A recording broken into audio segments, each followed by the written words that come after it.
നമ്മുടെ കയ്യിലെങ്ങാണോ ഒരു വാർത്ത കിട്ടിയ സുബ്ഹാനല്ലാഹ് എമ്പുരാന്റെ കഥ പോലും മാറിപ്പോകും. അങ്ങനത്തെ തിരക്കഥകൾ നമ്മൾ എഴുതും. ഞാനൊരു തെറ്റ് ചെയ്തു, നിങ്ങൾ എല്ലാവരും അറിഞ്ഞു. നിങ്ങൾ എന്ത് ചെയ്യും?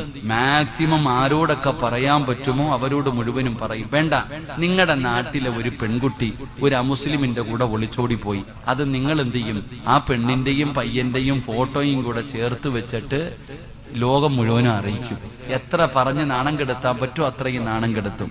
നിങ്ങൾ ചിന്തിക്കുക പെങ്ങളെ, കുറച്ചു ദിവസം കഴിഞ്ഞപ്പോ ആ പെണ്ണിന് തോന്നി, അല്ലാ ഞാൻ ചെയ്തത് പാവം അവിടച്ചവനെ, ഞാൻ ചെയ്തത് തെറ്റാ അവിടച്ചവനെ എന്ന് പറഞ്ഞുകൊണ്ട് ആ പെണ്ണ് അള്ളാഹുവിന്റെ മുമ്പിൽ ആത്മാർത്ഥമായി തൗബ ചെയ്താൽ അള്ളാഹു പുറത്തു കൊടുക്കുവോ?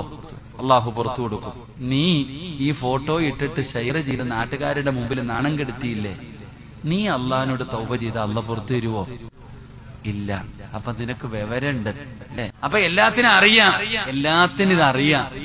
നമ്മൾ എപ്പോഴും നല്ലതേ ചിന്തിക്കാവൂ. അള്ളാഹുവിന്റെ ഖുർആൻ തന്നെ പറയുന്നു, ലൗലാ ഇദ സമിഅതുമൂഹു ദന്നൽ മുഅ്മിനീന വൽ മുഅ്മിനാത്ത് ബിഅൻഫുസിഹിം ഖൈറ. എപ്പോഴും നല്ലത് വേണം ചിന്തിക്കാൻ. അതെന്തെങ്കിലും ആയിരിക്കും, നിങ്ങൾ ചുമ്മാതെ മിണ്ടാതിരിക്കുക. അത് അവർ സംസാരിച്ചതായിരിക്കും, അല്ലെങ്കിൽ അതൊക്കെ ജനങ്ങൾ ചുമ്മാതെ പറയുന്നതായിരിക്കും. അവരങ്ങനെ നടക്കുന്നവരല്ല. ഇവിടെ ഒരു മോശമായ കാര്യം പറയുന്നത് കേട്ടാൽ നമ്മൾ നല്ലത് മാത്രം ചിന്തിക്കണം. അള്ളാഹു നമുക്ക് ഈ